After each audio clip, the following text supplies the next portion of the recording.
Hello children, welcome back. अब हम अपना चैप्टर कंटिन्यू करते हैं विद सेल ऑर्गेनेलिज।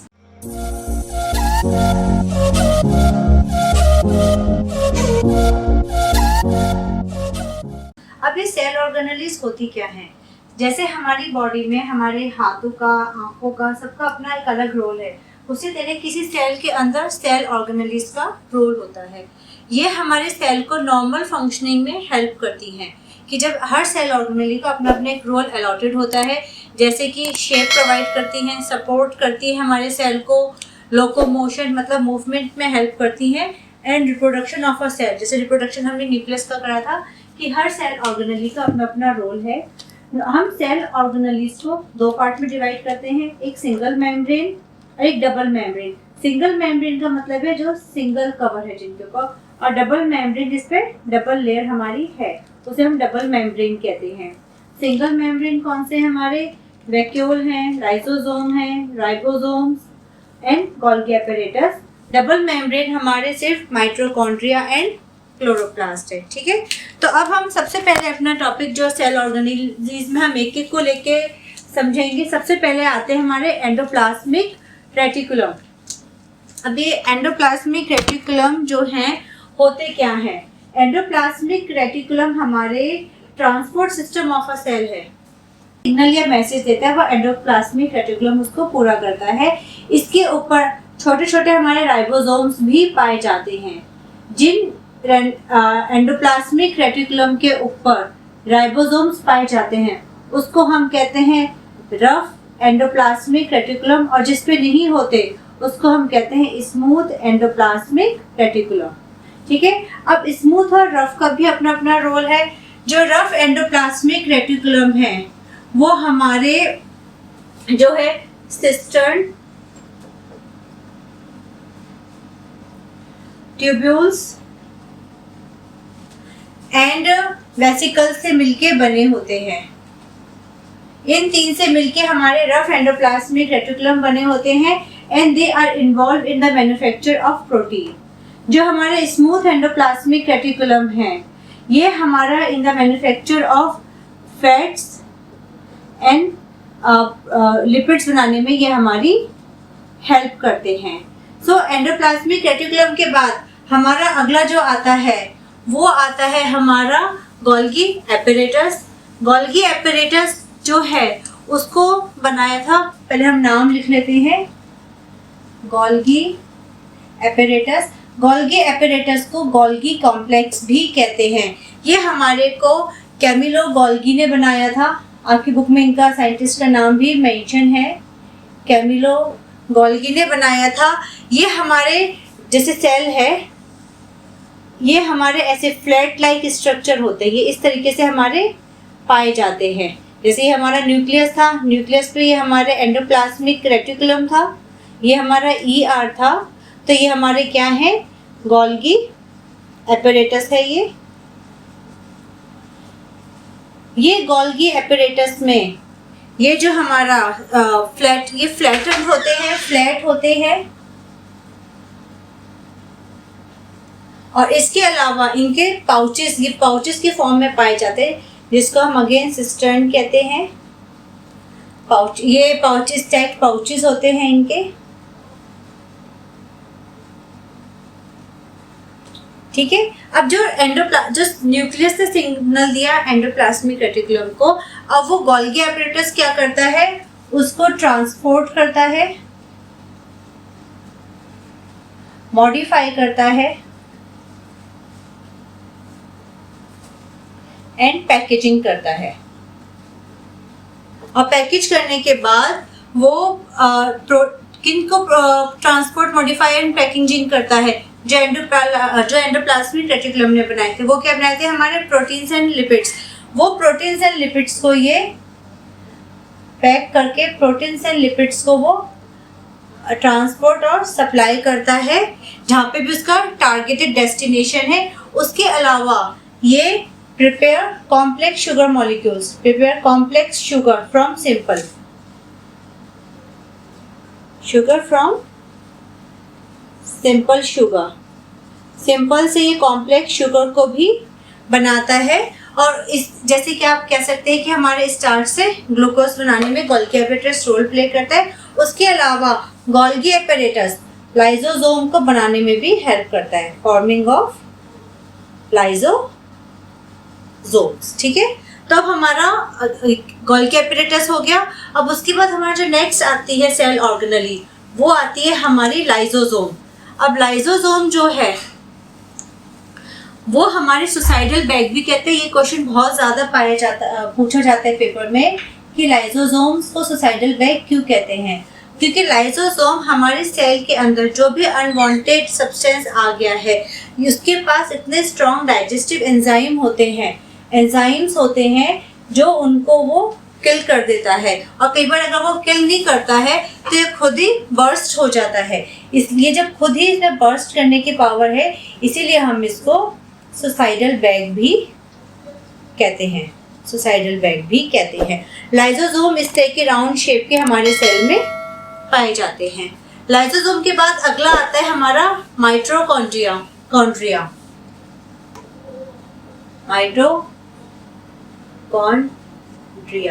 अब माइटोकॉन्ड्रिया जो है, इसको हम power house of the cell या भी कहते हैं। पावर हाउस क्यों कहते हैं? क्योंकि ये हमारे प्लांट को एनर्जी प्रोवाइड करता है।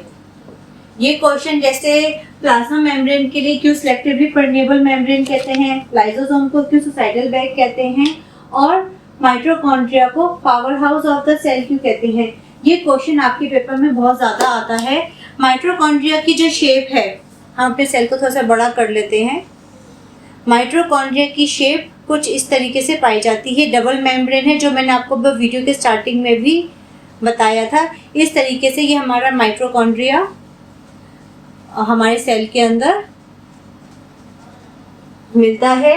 Power house of the cell कहते हैं। It produces energy in the form of ATP, adenosine triphosphate की फॉर्म में ये एनर्जी प्रोड्यूस करता है from glucose.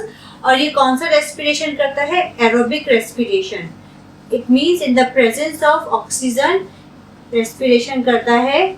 It produces adenosine triphosphate energy with the help of glucose. और इसके अलावा एक माइटोकॉन्ड्रिया ही एक ऐसा हमारे पास एनिमल सेल में क्या नाम है, सेल ऑर्गेनली है, जिसके पास अपना DNA एंड राइबोसोम होते हैं। एनिमल सेल में सिर्फ माइटोकॉन्ड्रिया है जिसके पास अपने DNA और राइबोसोम्स पाए जाते हैं। प्लांट सेल में इसके बाद हमारा अगला आता है प्लास्टिड्स। ये तो हमारा माइटोकॉन्ड्रिया तक हमारा एनिमल सेल हो गया। अब कुछ सेल ऑर्गेनलीज ऐसी हैं जो सिर्फ हमारे प्लांट सेल में पाई जाती हैं, जैसे कि एक का नाम है प्लास्टिड्स, दूसरा है वैक्यूल।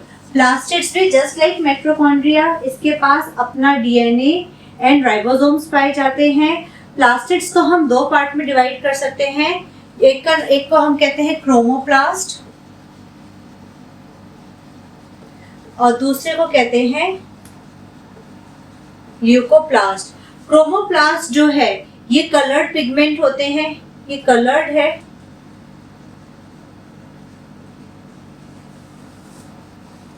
कलर्ड पिगमेंट है। और ल्यूकोप्लास्ट जो हैं वो हमारे कलरलेस हैं, ये कलरलेस पिगमेंट होते हैं।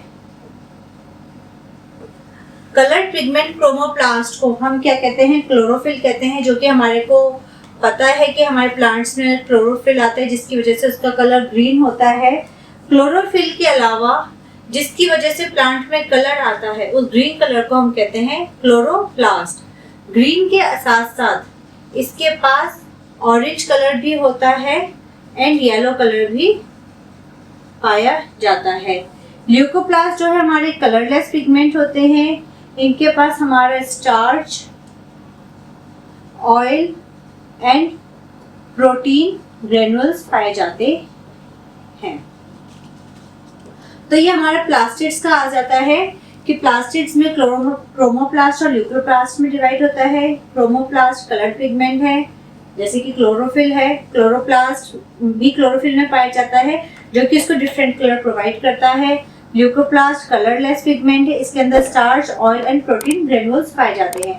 जस्ट लाइक माइटोकॉन्ड्रिया, प्लास्टिड्स के पास भी अपने डीएनए एंड राइबोसोम्स होते हैं। ठीक है, अब हमारा अगला आता है वैक्यूल्स। अब वैक्यूल्स जो हैं वो हमारे प्लांट और एनिमल दोनों में पाए जाते हैं। प्लांट सेल में वैक्यूल्स जो हैं वो बहुत बड़ा सेंटर में पाया जाता है। जैसे एनिमल सेल में सेंटर में हमारा न्यूक्लियस पाया जाता था, लेकिन प्लांट सेल में सेंटर में हमारा वैक्यूल्स पाए जाते हैं। और एनिमल सेल में वैक्यूल्स जो होते हैं वो छोटे होते हैं, लेकिन उनके नंबर ज़्यादा होते हैं, नंबर इसमें पाए जाते हैं। वैक्यूल्स को हम क्या कहते हैं? दीज आर स्टोरेज सैक्स, मतलब ये स्टोरेज बैग हैं। Storage sacs for solid and liquid, मतलब प्लांट्स में जो भी सामान होता है और सॉलिड एंड लिक्विड के लिए ये स्टोरेज बैग हैं। प्लांट में हमारे अप्रॉक्सीमेटली 50 to 90% जो है सेल की जो वॉल्यूम है वो वैक्यूल्स ने ही ऑक्यूपाई कर रखी होती है। ये प्रोवाइड करता है टर्जिडिटी एंड रिजिडिटी, कि हमारे जो प्लांट में जो चेंजेस आते हैं कि कोई बाहर से एक्सटर्नल प्रेशर आ रहा है उसको होल्ड करने के लिए ये प्लांट को प्रोवाइड करता है, सपोर्ट प्रोवाइड करता है। ठीक है, और मेनली सब्सटेंसेस जो प्लांट में इम्पॉर्टेंट होते हैं वो हमारे वैक्यूल में ही जाके स्टोर हो जाते हैं। कौन के सब्सटेंसेस स्टोर होते हैं इसमें? जैसे कि आपका अमीनो एसिड स्टोर होता है। अमीनो एसिड्स में जो हमारे प्लांट बना रहे हैं, शुगर है and other various organic acids हैं। ये सब जो है हमारे वैक्यूल में जाके स्टोर हो जाते हैं। जैसे कि अगर आपने अमीबा में देखा होगा, अमीबा के पास जो वैक्यूल होता है वो फूड एब्जॉर्ब करने का काम करता है। अमीबा फूड एब्जॉर्ब भी करता है वैक्यूल में ही और डाइजेस्ट करके बाहर भी निकाल देता है। लेकिन प्लांट सेल में वैक्यूल जो है, प्लांट सेल में वैक्यूल जो है पानी को, एक्स्ट्रा पानी को, क्योंकि पानी ऑस्मोसिस के थ्रू रूट से एब्जॉर्ब तो हो गया है, लेकिन वो जो बाहर निकलता है वो एक्सपेलिंग जो है, मतलब एक्स्ट्रा वाटर जो बाहर निकल रहा है जिसको हम वैसे ट्रांसपीरेशन कहते हैं, वो किसकी वजह से होता है? वैक्यूल के पास होता है। वैक्यूल जैसे हमारा प्लांट सेल में ये बड़ा सा आपका वैक्यूल आ गया है, तो जितना भी एक्स्ट्रा वाटर है वो इसमें आके डिपॉजिट हो जाता है और जब उसको एक्स्ट्रा होता है तो ट्रांसपीरेशन के थ्रू बाहर चला जाता है। ठीक है, और इसमें स्टोर क्या क्या होते हैं? हमारे amino acid, sugar and other various organic acids इसमें स्टोर किए जाते हैं। सो विद दिस हमारा ये टॉपिक जो था सेल ऑर्गेनेलीज का खत्म होता है। लेकिन इस चैप्टर में आपका 2 टॉपिक और बचते हैं, दैट इज सेल डिवीजन जो होता है वो। अब सेल डिवीजन क्या कहलाता है आपको? What is cell division? Means कि the process of division of cell, मतलब जो आपका जो सेल है वो डिवाइड होना शुरू कर दिया। जैसे कि हमने न्यूक्लियस में पढ़ा था कि जब क्रोमेटिन जो है डिवाइड होने लगते थे वो क्रोमोसोम बनते हैं, तो उसे हम कहते हैं सेल डिवीजन। सेल डिवीजन को हम 2 पार्ट में डिवाइड करते हैं, एक है हमारा माइटोसिस और एक है हमारा मियोसिस। माइटोसिस और मियोसिस में सेल डिवीजन हो रहा है, लेकिन दोनों का पर्पस अलग अलग है। जैसे कि माइटोसिस में जो होता है वो सेल डिवाइड होते हैं for growth. Division of cell किस लिए है? ग्रोथ के लिए होता है। इसमें डिवीजन ऑफ सेल किस लिए है?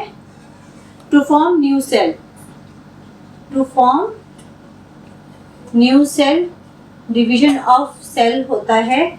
माइटोसिस में जितने मदर सेल हैं, मतलब एक सेल से जो नया सेल बना, जो जिससे बना उस सेल को हम कहते हैं मदर सेल। तो इसमें मदर सेल जो है, मदर सेल जब डिवाइड होता है तो आपके डॉटर सेल जो बनते हैं वो सेम नंबर होते हैं। तो जो उसकी कॉपी बनी उसे हम कहते हैं डॉटर सेल। वो daughter cell same number of cells पाए जाते हैं या सेम नंबर ऑफ क्रोमोसोम्स होते हैं, सेम नंबर ऑफ क्रोमोसोम्स उसमें पाए जाते हैं जब मदर सेल डिवाइड होता है। और ये काम क्या करता है हमारा डिवाइड होने के बाद? Help in growth and repair of tissue. ये हमारा माइटोसिस में होता है। ठीक है, अगर हम इसको डायग्राम से समझते हैं तो आपके क्रोमोसोम्स इस तरीके से होते हैं बच्चों। जब ये डिवाइड होते हैं तो डिवाइड होने के बाद ही क्या होता है, ये ऐसे ऐसे अलग हो जाते हैं। So this is mitosis. Meiosis में क्या होता है, to form new cells, divide करके क्या बनाते हैं, गैमेट्स बनाते हैं। गैमेट्स बनाने के बाद इसमें 2 कॉन्सिक्यूटिव डिवीजन होता है, मतलब जो मदर सेल से डॉटर सेल में हाफ नंबर ऑफ क्रोमोसोम जाते हैं। डॉटर सेल में हाफ क्रोमोसोम जाते हैं, हाफ नंबर ऑफ क्रोमोसोम्स जाते हैं। ये हमारा हेल्प करता है रिप्रोडक्शन में, to form new cell for reproduction. इसका आइडिया हमने काफ़ी कुछ हमने 8th में पढ़ा था कि लाइफ के एग्जिस्टेंस के लिए रिप्रोडक्शन ज़रूरी है, उसमें आता है। जैसे अगर हम इसका एग्जांपल लेके समझते हैं तो हमारे पास ये सेल था, ये ऐसे करके थे। ठीक है, ये डिवाइड होता है आपका 2 में, 2 में डिवाइड होके ये ऐसे अलग अलग हो गए। ये फर्दर फिर डिवाइड होके आपके ये 4 ले लीजिए, जिसमें आपको क्लियर हो जाएगी। 4 सेल थे आपके, यहाँ पे 4 आ गए और ये फर्दर हमारे डिवाइड हो गए हैं।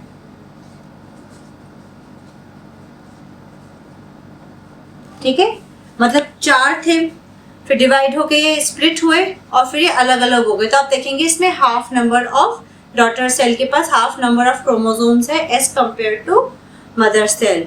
तो ये हमारा माइटोसिस और मियोसिस का डिफरेंस बहुत ज़्यादा इंपॉर्टेंट है। 1 मार्कर में भी इसके ऊपर क्वेश्चंस बहुत ज़्यादा आते हैं। So with this we have come to an end of a chapter, the fundamental unit of life.